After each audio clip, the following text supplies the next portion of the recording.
அனைவருக்கும் வணக்கம்.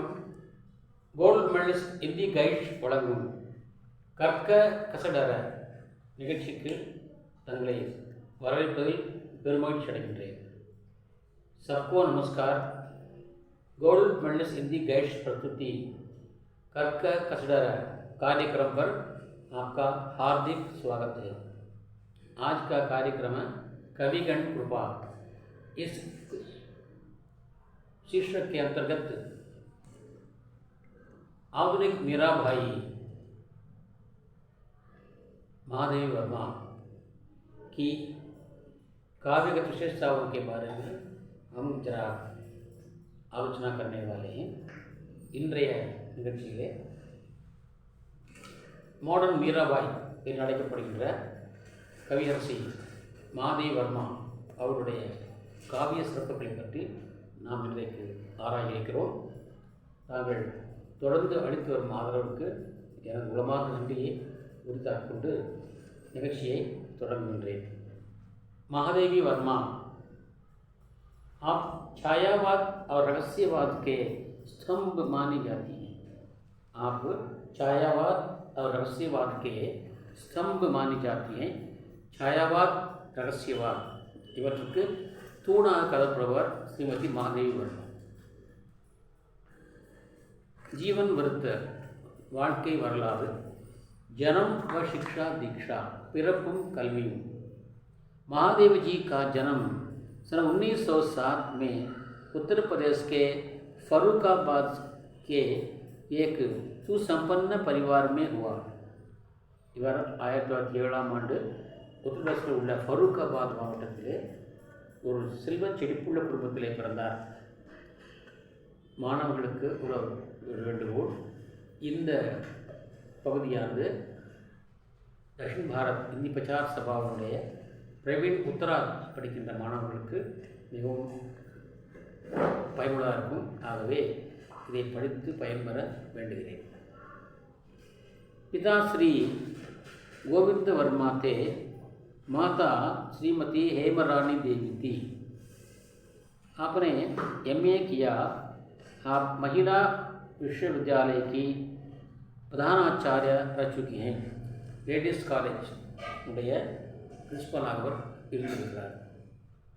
व्यक्तित्व, आप आधुनिक मीरा कहलाती हैं. இவர் மாடர்ன் மீரா என்று அழைக்கப்படுகிறார். आप वेदना की कवयित्री हैं. வேதனையை வெளிப்படுத்துகின்ற கவிஞர். आप छायावाद और रहस्यवाद के स्तंभ मानी जाती हैं. இவர் छायावाद மற்றும் रहस्यवाद இதனுடைய தூணாக கருதப்படுகிறார். श्री निराला ने आपको हिंदी के विशाल मंदिर की सरस्वती कहा है. ஹிந்தி என்பது ஒரு விரிந்து பரந்த கோயில் என்றால் அந்த கோயிலை விற்றிருக்கின்ற சரஸ்வதி போல மகாதேவி வர்மா என்று திரு நிரலா அவர்கள் வர்ணித்திருக்கிறார். அந்த அளவுக்கு அவர் தேர்ச்சி பெற்றவர். ஆப் சஃபல் சம்பாதக் பி ரஹி. இவர் சிறந்த ஒரு एडिटराக இருந்தார். Editor and artist also. कृतित्व, निहार, रश्मि, सांध्यगीत, दीपशिखा, अग्निशिखा, यामा, ललित निबंध, कहानियाँ आदि आप कुछ प्रमुख रचनाएं. सम्मान, ये பெற்ற விருதுகள்: सक्सेनिया पुरस्कार, द्विवेदी पदक, भारत भारती, ज्ञानपीठ पुरस्कार आदि से आप विभूषित हुई थी. ज्ञानपीठ पुरस्कार उनके यामा के लिए उनको मिला था. यामा के लिए उनको मिला था. यामा என்ற காவியத்துக்காக இவருக்கு ஞானபீठ அவார்டு கிடைத்தது. காவியகத விசேஷதாயே, காவிய சிறப்புகள். இந்த பாடப்பகுதியிலே என்ன கொடுக்கப்பட்டிருக்கிறதோ அதை பற்றிய சிறப்புகளை பார்ப்போம். இல்லாமல் பார்க்க முடியாது. प्रस्तुत पाठ्य पुस्तक संकलन आपकी मधुर मधुर मेरे दीपक दल और मैं नीर भरी दुख की बदली आदि दोनों कविताएं संग्रहित हैं. இந்த பாடப்பகுதியில் இரண்டு கவிதைகள். ஒன்று அவருடைய மதுர் மதுர் மேரே தீபக் ஜல், அப்புறம் மை நீர் பரி துக்கி பதலி, நான் நீர் நம்பிய துயரம் என்ற மேகம். இந்த 2 கவிதைகள் இங்கே வழங்கப்பட்டுள்ளன. அதை பற்றி பார்ப்போம். அதனுடைய பாவபக்ஷ கலாபக்ஷ இது நாம் சிறப்புகளை பார்ப்போமாக. ஃபஸ்ட்டு பாவபக்ஷ, இதனால் பாவம் தான் முக்கியம். மதுர் மதுர் மேரே தீபக் ஜல், அதை பற்றி பார்ப்போம். பிரஸ்துத் கவிதா பிரதீகாத்மக் கவிதாய், இந்த கவிதையானது சிம்பாலிக் ஸ்டைலில் எழுதப்பட்ட ஒரு கவிதை, பிரதீகாத்மக் शैली. தீபக்கு ஆத்மா கா பிரதீகை, இங்கே அவர் தீபக் என்று சொல்லப்படுவது ஆன்மாவை, அதாவது பரமாத்மா जीवात्मा जो प्रियतम भगवान की प्रतीक्षा में निरंतर जलता रहता है. இந்த விளக்கு தன்னுடைய காதலாகிய இறைவனுடைய கடவுளை எதிர்பார்த்து கொண்டு தொடர்ந்து இந்த தீபம் எரிந்து கொண்டே இருக்கிறது. நிரந்தர ஜல்தா ரஹ்தாஹே, தொடர்ந்து எரிந்து கொண்டே இருக்கிறது என்றால் அவர் வருவாரமா வருகின்ற பாதைக்கு வழிகாட்டுவதற்காக அது தொடர்ந்து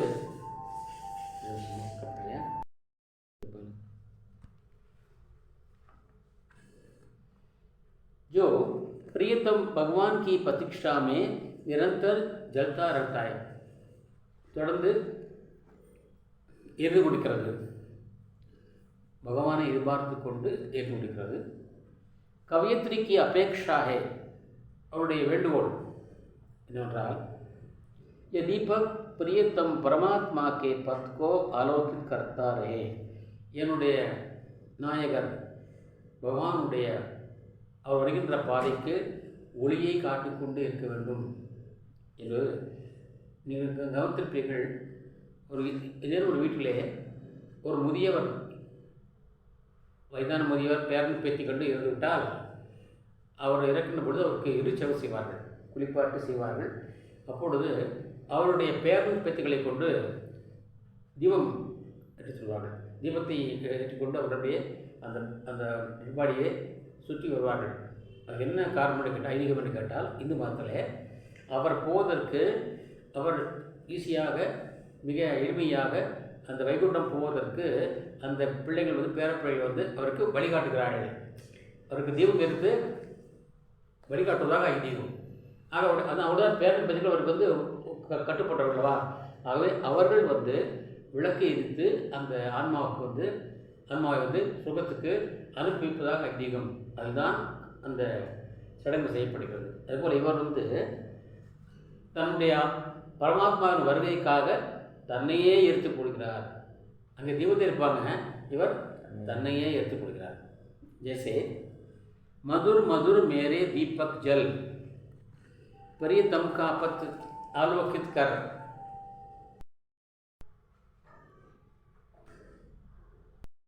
जल प्रियतम का पथ आलोकित कर. இந்த மதுர் மதுர் என்று இரண்டு ஒரே வரனால அப்படி விப்சா இருக்கிறார். விப்சா அலங்கார். என்னடா அது இன்னொருப்பா.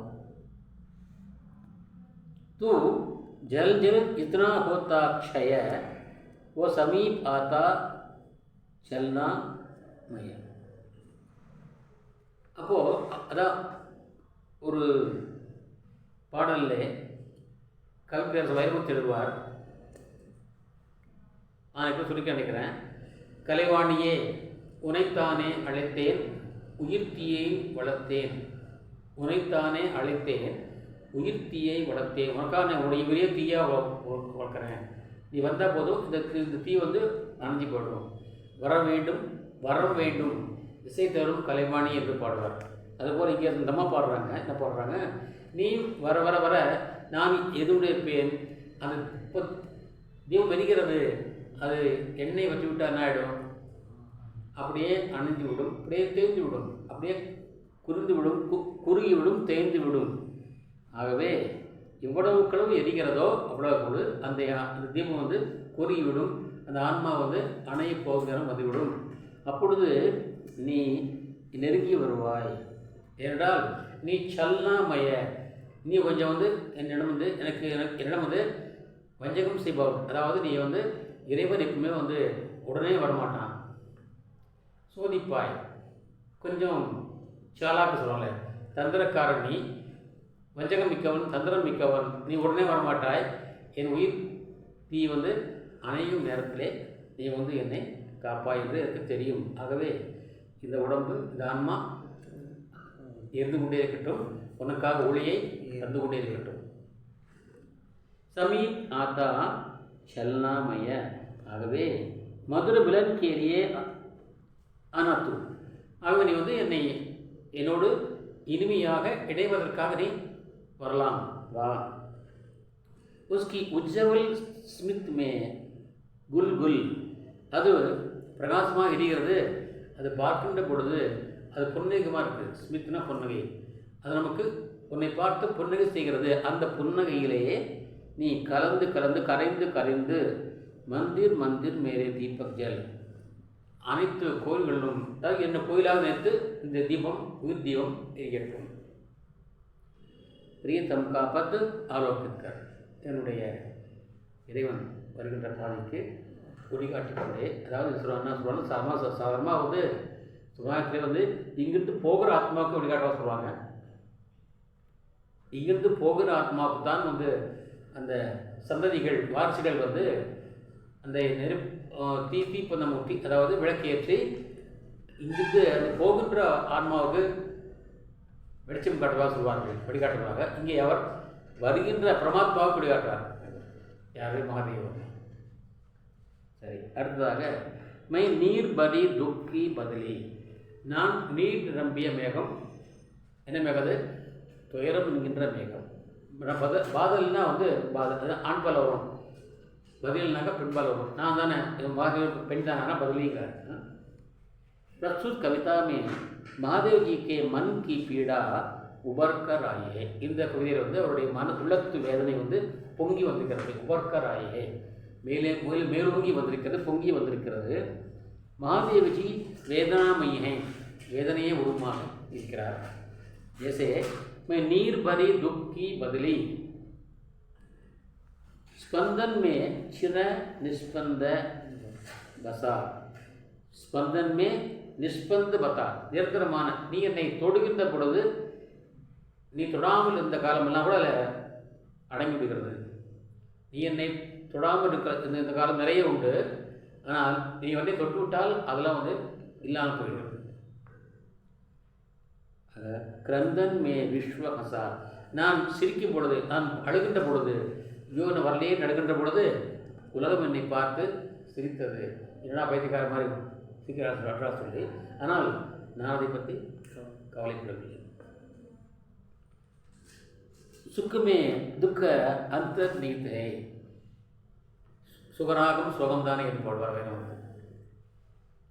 சுகராகம் சோகம்தானே, சோகம்தான் சுகமாராகம் பாரு. ஆக துன்பத்துக்குள்ளே இன்பம் அடங்கியிருக்கிறது, துன்பத்துக்குள்ளே இன்பம் அடங்கியிருக்கிறது.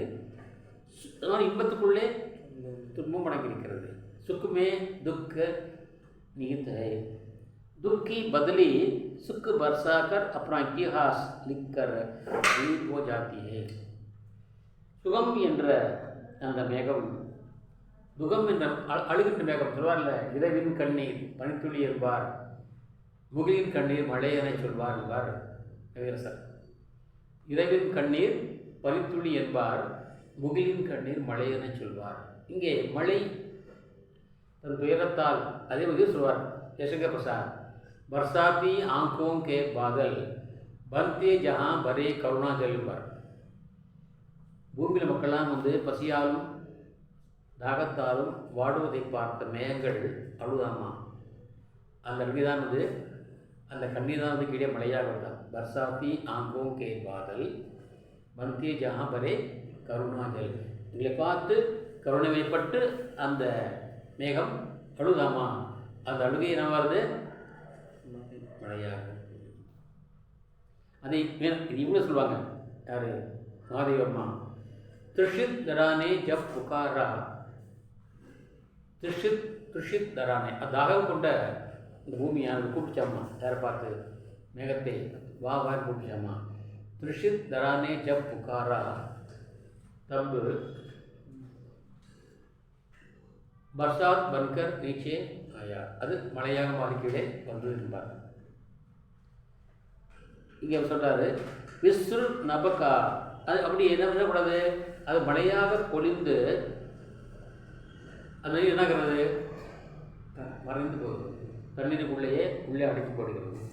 ஆறாக இருந்தால் ஆறுள்ளே அடங்கி போகிறது, குளத்திலும் அடங்கி போகிறது, கடலிலும் अड़ंगी போகிறது, तराई இருந்தால் भूमि अड़ंगी போகும், विलीन हो जाती है, गायब हो जाती है. जैसे मैं नीर भरी दुख की बदली सदगलन विस्तृत नभ का कोई कोना मेरा ना कभी अपना होना.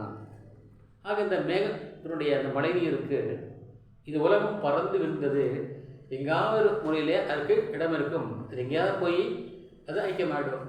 ஒன்றும் கடலாக இருக்கலாம், அது குளமாக இருக்கலாம், அல்லது ஆறாக இருக்கலாம், அல்லது பூமியாக இருக்கலாம். பூமிகளோட உள்ளே போயிடும்.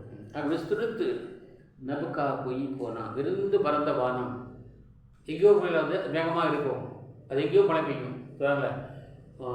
ஒரு சொல்லுவாங்க, ஜோகா சொல்லுவாங்க, கோயம்புத்தூர் இடிச்சாக்கா கும்பகோணத்து மழை பெய்யும்னு சொல்லுவாங்க. கோயம்புத்தூர் இடிச்சாக்கா கும்பகோணத்து மழை பெய்யுமா, அதாவது இங்கே நடக்கிற நிகழ்ச்சிக்கு பலன் வந்து அங்கே கிடைக்கிறதா, அது போல தான். விஸ்ருத் நபகா பொய் கோனா மேரானா கபி அப்னா ஹோனா, எனக்கென்று ஒரு நிலையான இடம் வந்து கிடையாது. யாருக்கு? மேகத்துக்கு கிடையாது, மழைக்கும் கிடையாது. இன்றைக்கி இங்கே இடிக்கும், ஆனால் அங்கே மழை பெய்யும், அங்கே மழை பெய்யும், இங்கே ஒன்றுமே இருக்காது. பார்க்கல எல்லாருக்கும் மழை பெய்யுது இல்லை. ஒரு பக்கம் இதே ஒரே ஊரில் கூட ஒரு 1 கிலோமீட்டர் மழை பெய்யும், ரெண்டு மழை பெய்யாது. ஏன்னா அங்கே மேகம் சூடாவிட்டால் அங்கே மழை பெய்யாது. மேகத்துக்கும் மழைக்கும் வந்து பர்மனன்ட் பிளேஸ் கிடையாது. அதுபோல் எனக்கும் கிடையாது. நானும் மேகத்தை போலத்தான், நீ ஒன்று தான் எனக்கு பர்மனெண்ட்டு. சரி, பரிச்சை இத்தனா இத்திஹாசி, என்னை பற்றிய அறிமுகம் இவ்வளோதான், ஹிஸ்ட்ரியே தான். இத்திஹாசி வடி கல்தி மிட் ஆஜ் இச்சலி, நேற்று பொங்கினேன், இன்று மழையாக பொழிந்து காணாமல் போயிட்டேன். மேகம் மழைவாக பொங்கும், இடிக்கும், எல்லாம் பண்ணணும். தனியாக விட்டுட்டால் அவ்வளோதான், ஃப்ரீயாகும். என்ன பண்ணுவோம், மேற்பா சொல்லுவோம், இந்த மழை பெய்யாதப்பா. ஏன் சொல்லுவோம், மேகம் வந்து விலகி விட்டது, இப்போ ஸ்கை வந்து ஃப்ரீயாக இருக்கும், ஓப்பனாக இருக்குது, அதனால் வந்து மழை பெய்யாது. அப்போ அது மேகம் மழை பொழுது விட்டது, வேலையை முடித்து கொண்டது, போய்விட்டது. வீட்டுக்குன்னா அடிந்து விட்டது, நானும் அடிந்து போலத்தான். துக்கி பதிலி சுக்கி வருஷா கத்தியே, அது வருதினாலும் கூட துயரப்படுகிற மேகமானது நமக்கு சுகத்தைத்தான் மழையாக தருகிறது. சொல்ல நான் வந்து இதுக்கு நான் எழுதியிருப்பேன் ஒரு பொருளை, வீழ்ந்தாலும் மலையாக விழ வேண்டும், வாழ்ந்தாலும் மலையாக வாழணும் சொன்னேன். வாழ்ந்தாலும் மலையாக வாழ வேண்டும், மனமாக நிமிர்ந்து வாழணும். அதே போல் வீழ்ந்தாலும் மழையாக விழ வேண்டும் சொன்னேன். அப்போ மழைனா வீழ்ந்தாலும் எல்லாருக்கும் நல்ல கூடாது, வாழ்ந்தாலும் மழை எல்லாருக்கும் நல்லது செய்யுது. ஏன்னால் மழையிலே மழையில்லை, மழைதான் மிக தடுத்து மழை உண்டாக்குறது. ஆக வாழ்ந்தாலும் பிறருக்கு உதவி வாழ வேண்டும், வீழ்ந்தாலும் பிறருக்கு உதவி வாழ வேண்டும். दुखी बदली सुख की वर्षा करती है, प्रस्तुत पंक्ति इस तत्व का उल्लेख करती है. இந்த கருத்து இது இந்த வரிகள் வந்து நமக்கு குறிக்கின்றன. மிருத்யு ஆப்கி மிருத்யு முஸ்லீம் வந்து அங்கே போடலாம், இங்கே போட்டுக்கலாம், மேலே போடணும். இந்த மிருத்யு கைபட்சத்தை போகணும். சரி, கலாபக்ஷ, இப்போ பாபக்ஷ பார்த்துட்டோம், कलापक्ष. प्रस्तुत कविताओं में महादेव जी ने छायावादी और रहस्यवादी विशेषताओं का प्रतिपादन किया है. छायावाद, रहस्यवाद इन तत्वों को विளக்கியிருக்கிறார். विरह की साधना में अपने को जलाने की बात बिंबों और प्रतीकों के माध्यम से बताया गया है. பிரிவு என்ற தவத்தில், இங்கே சாதாரண தபஸ்யாம பெரிய ஒரு தவம் தான் தவம் சொல்கிறாரு. பெரிய தப்புன்னா கொதிக்கிறது, தபஸ்யாக ஒரு குறிப்பது தான் தபஸ்யாமே. अपने को जलाने की, தன்னை எரித்து கொடுக்கின்ற அந்த பிம்பம், சிம்பாலிக் ஸ்டைல் இங்கே சொல்லப்பட்டிருக்கிறது. रसयोजना विरह साधना की अभिव्यक्ति होने के कारण वियोग श्रृंगार रस का प्रदर्शन हुआ है. அங்கே பிரிந்து இருக்கிறோம். அந்த பிரிவை கூட ஒரு தவமாக நினைக்கிறார். ஆக வந்து योग சொல்கிறார்.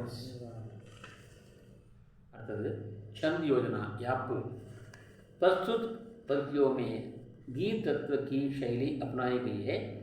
பாடல் லிரிக் ஸ்டைல் இங்கே கூட்டப்பட்டிருக்கிறது. முக்தக் का प्रयोग हुआ है. எந்த ஒரு யாப்புக்கும் கட்டுப்படாமல் இது ஃப்ரீ வேர்டாக இருக்கிறது. मुक्तक छंद. अलंकार योजना अनुप्रास प्रतीक रूपक श्लेष विप्सा बिंब आदि अलंकारों का सुंदर प्रयोग हुआ है. भाषा और शैली भाषा सरस और भावमयी है. इनमें கருத்துச்சுரு நிரம்பியிருக்கிறது. तत्सम शब्दों का प्रयोग भारी मात्रा में हुआ है.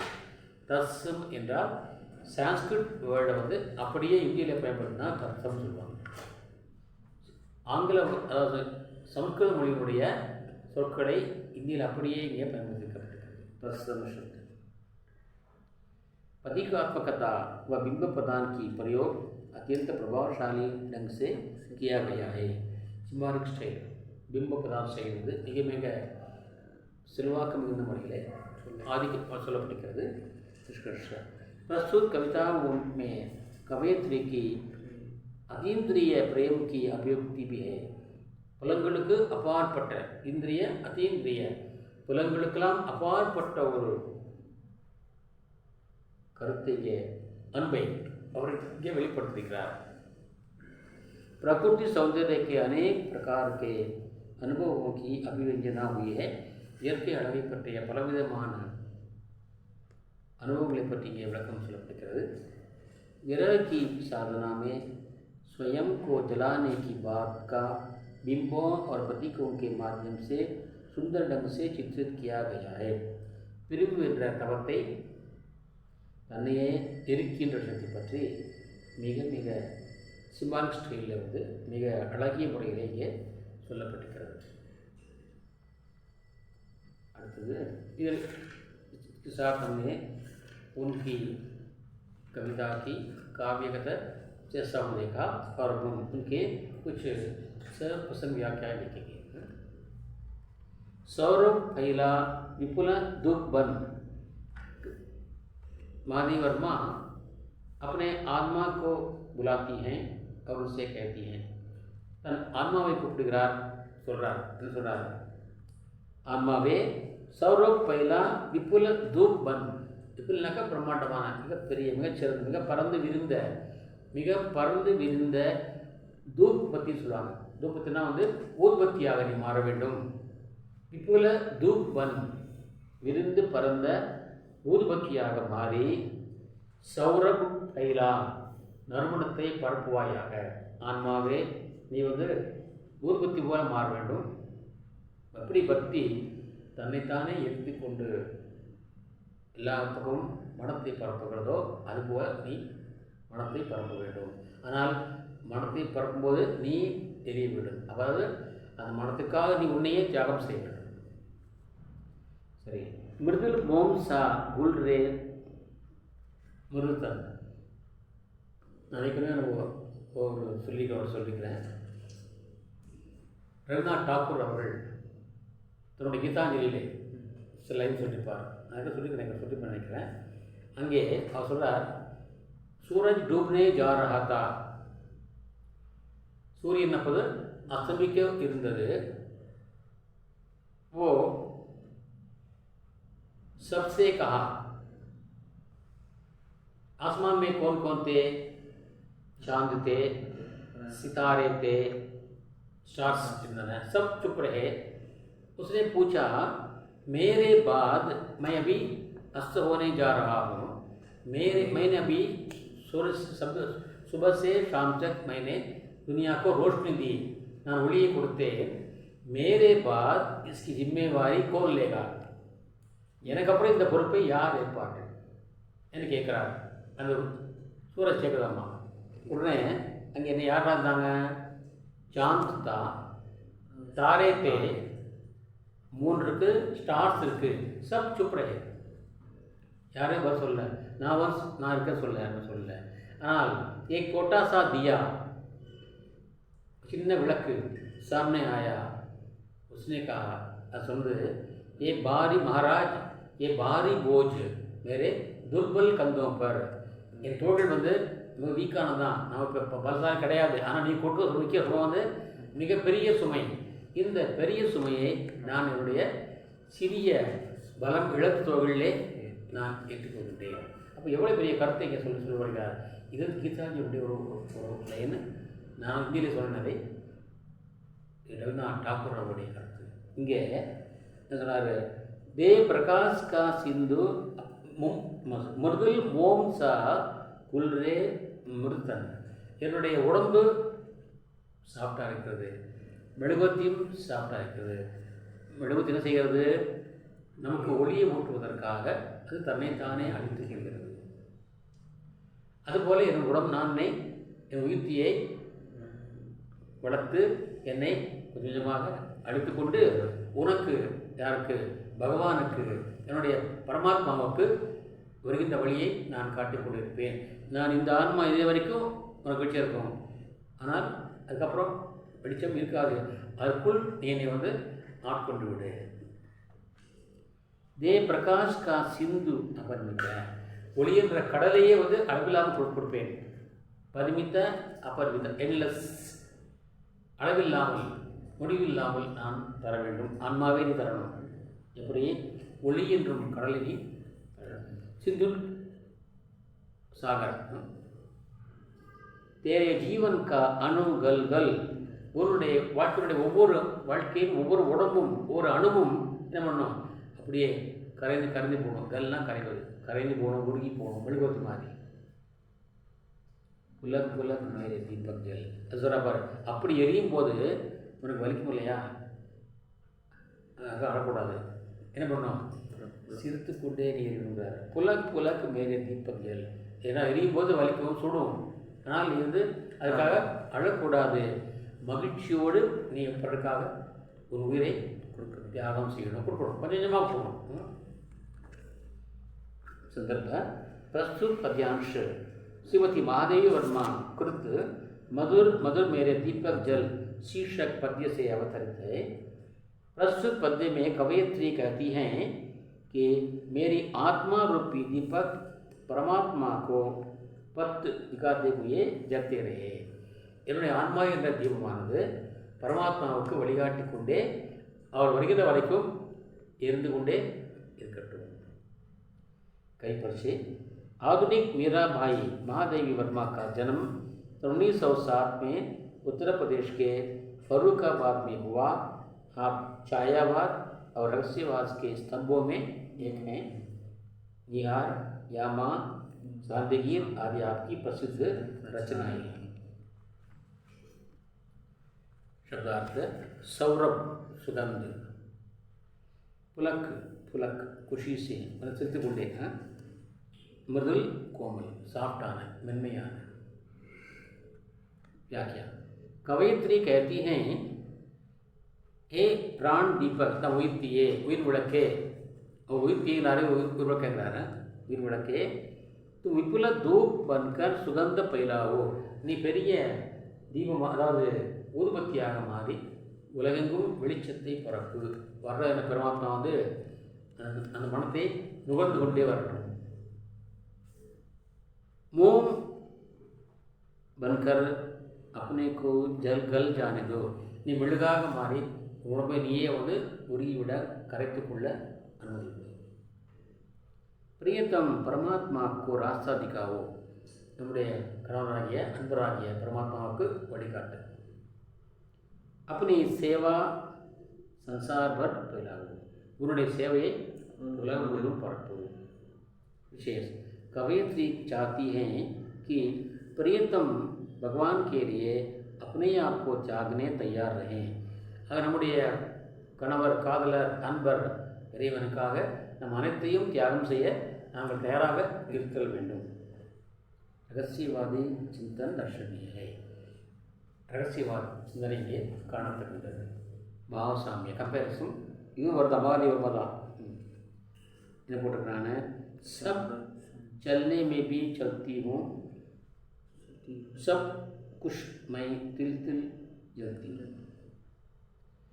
सब चलने में भी चलती हूँ. எல்லாரும் நடந்தால் நான் நடக்கிறேன். எல்லோருக்காகவும் நான் நடக்கிறேன். நான் எல்லோருக்காகவும் நடக்கிறேன்.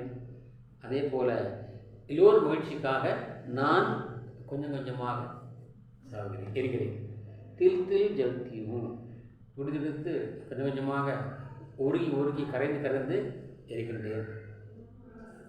அசமைக்கு கொய் கல்த்தியும் ஒருவேளை நான் வந்து காலம் தவறி வந்த தவறா, காலம் தவறி வந்த தவறா, நான் பிறந்தது தவறா, வரக்கூடாத நேரத்தில் நான் விட்டு வரோம் இல்லை. சன்ஷோதன் சூத்திரம் கோக்கியாது. ஆகவே அதை ரீஃபார்ம் பண்ணிக்கணும், திருத்திக்கணும். இப்போ தப்பான்ற மிஸ்டேக் ஆகிப்போச்சு, திருத்தம் இல்லையா, ஃப்ளூட் திருத்தம் இல்லையா. சன்ஷோதன் சூச்சி கோ கியாதே. மக்கள் துக்குல் சகோகே பிரியத்தம், என்னுடைய இந்த சந்தேகத்தை தீர்ப்பாயா காதலே மாதேவம். அடுத்தது मेरा पग पग संगीत भरा, श्वासों से स्वप्न पराग जरा, नभ के सब नव रंग बुनते दुकूल, छाया में मलय बहार चली. मेरा पग पग संगीत भरा, என்னுடைய ஒவ்வொரு ஸ்டெப்பும் வாழ்க்கை ஒவ்வொரு அடியும் வந்து இசைமயமானது, இசை நிரம்பியது. சுவாசோமே சொப்பன பராஜனா, என்னுடைய மூச்சு காற்றிலே கனவிலே பராக் மகரந்தம் ஜனா கீழே விழுந்தது. அந்த மகரம் நான் இது கேட்டேன்ப்பா, ஆங்கிலத்தில் கேட்டேன், சொல்லிக்கிட்டே வந்தா மகரந்தம் சொல்லுவேன், தமிழில் மகரந்தம். அந்த மகரந்தம் என்பது அந்த பூ வந்து இனப்பெருக்கம் செய்வதற்கு அது வழி இருக்கிறது. அந்த வண்டில் உட்கார்ந்த பொழுது அது உடம்புல அந்த மகரந்தம் ஒட்டி கொள்ளும், இன்னொரு உட்காரும்போது அதில் விழுந்துடும். அப்போ வந்து இனப்பெருக்கம் கேட்கிறோம். அது வந்து மகரந்தம் சொல்லுவாங்க. அதாவது இனப்பெருக்கத்துக்கான ஒரு பொருள் தான் வந்து மகரந்தம். சரி, அப்போ என்னுடைய மூச்சில் வந்து மகரந்தம் பெருதாமா. அப்போது எங்கெல்லாம் மூச்சு போதோ அங்கெல்லாம் வந்து அது செடிக்குமா. நவக்கே நவ ரங்கு புன்தே துக்கூல், வானத்தில் உள்ள எல்லா வண்ணங்களும் புதிய ஆடையை புனையும். அதான் ரெயின்போ. வானத்தில் உள்ள எல்லா வண்ணங்களும் புதிய ஆடையை நெய்யும். துக்குல்னா ஆடை. சாயாமே மலைய பயார்ச்சரி, அதன் நிழலிலே வந்து தென்றல் காற்று வளர்ந்தது. சாயாமே மலைய பயார் பலி, மலைய பயர்னா தென்றல் காற்று வளர்ந்தது. प्रस्तुत पद्यांश श्रीमती महादेवी वर्मा कृत मैं नीर भरी दुख की बदली शीर्षक पद्य से अवतरित है. प्रस्तुत पद्य में रहस्यवाद की झलक है. कई परिचय. आधुनिक मीराबाई महादेवी वर्मा का जन्म 1907 में उत्तर प्रदेश के फर्रुखाबाद में हुआ. आप छायावाद और रहस्यवाद के स्तंभों में एक हैं. निहार, यामा, सांदगीत आदि आपकी कुछ प्रसिद्ध रचनाएं हैं. शब्दार्थ नभ आकाश, दुकूल वस्त्र, अविरल निरंतर तुरचियाग. क्या कवियत्री कहती हैं मेरा हर कदम संगीतमय है. என்னுடைய ஒவ்வொரு ஸ்டெப்புமே வந்து இசையே உருவானது, இசைமயமானது. मेरे सांसों में स्वप्नों की सुगंध भरा है.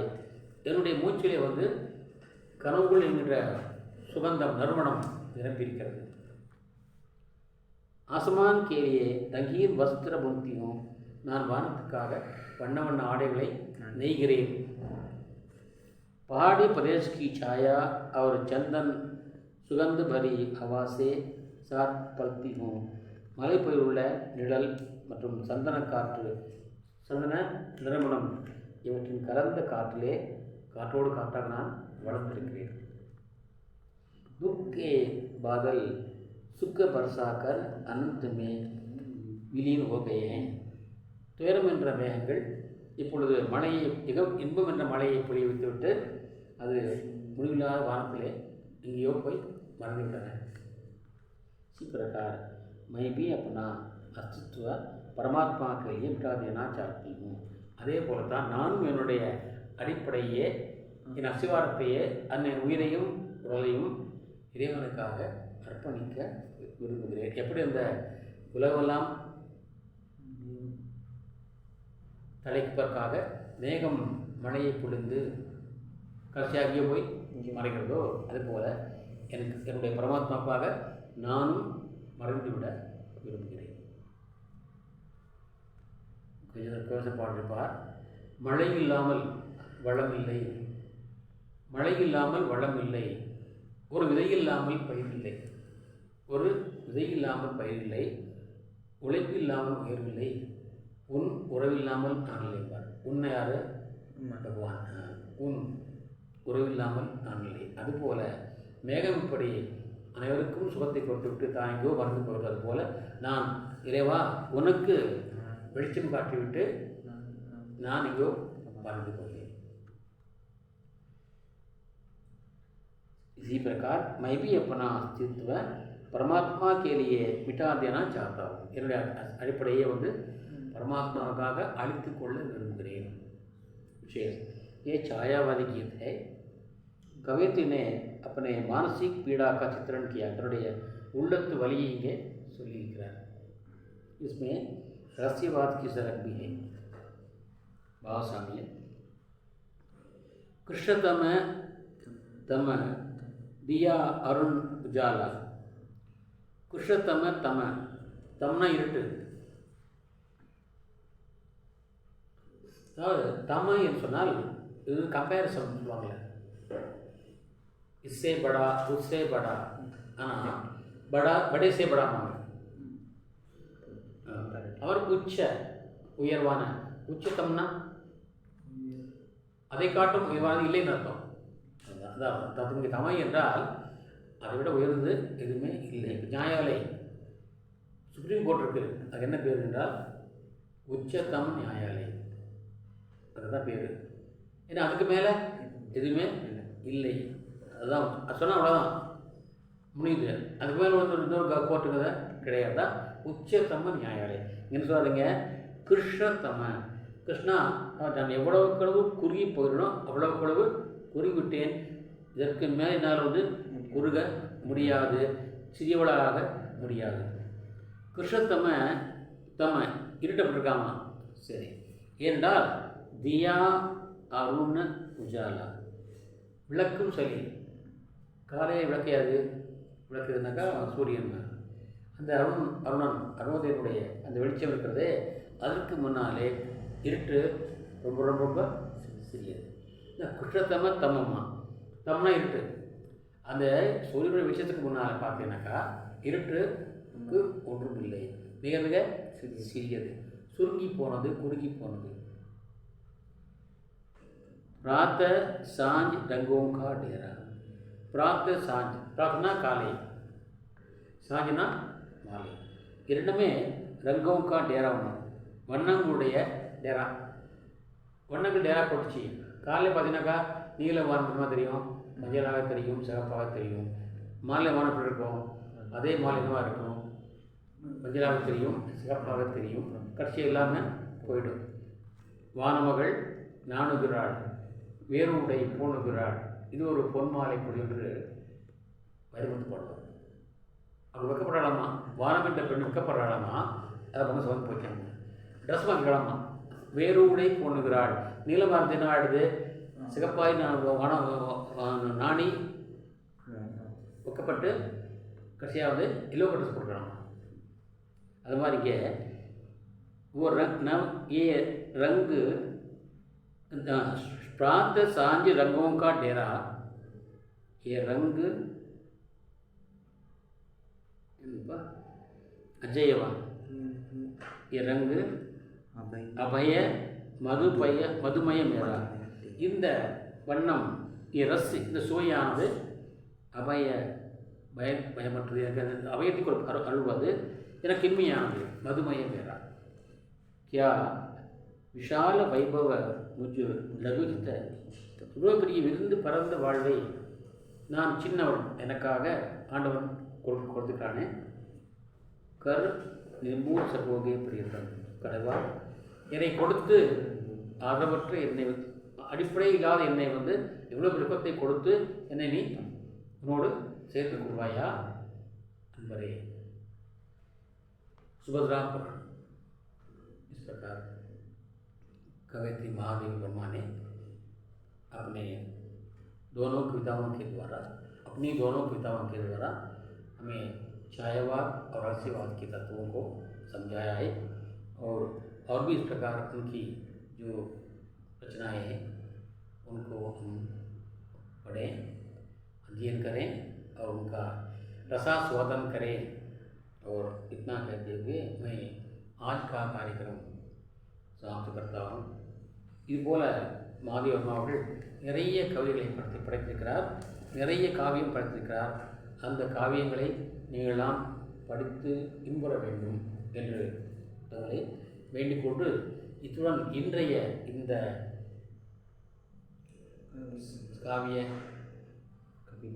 கவிகண கிருபா என்ற இந்த தலைப்பை நிகழ்ச்சியை நிறைவு செய்கின்றேன். நாளை மீண்டும் ஒரு புதிய தலைப்போடு தங்களை சந்திக்கின்ற வரை தங்களிடமிருந்து வணக்கம் கூறி விடைபெறுவது தங்களின் ஆர் சுந்தரராஜன் திருப்பூர்। नंरी वणकम। और कल के लिए एक नए शिक्षक पर आप सबसे मिलने वाला हूँ। तब तक के लिए मैं आपसे विदा लेना चाहता हूँ और तब तक के लिए मैं आपसे विदा लेता हूँ और कल एक नई शिक्षक के साथ आपसे मिलना चाहता हूँ। तब तक के लिए विदा आपका आर सुंदरराजन तिरुपुर। धन्यवाद। जय हिंद।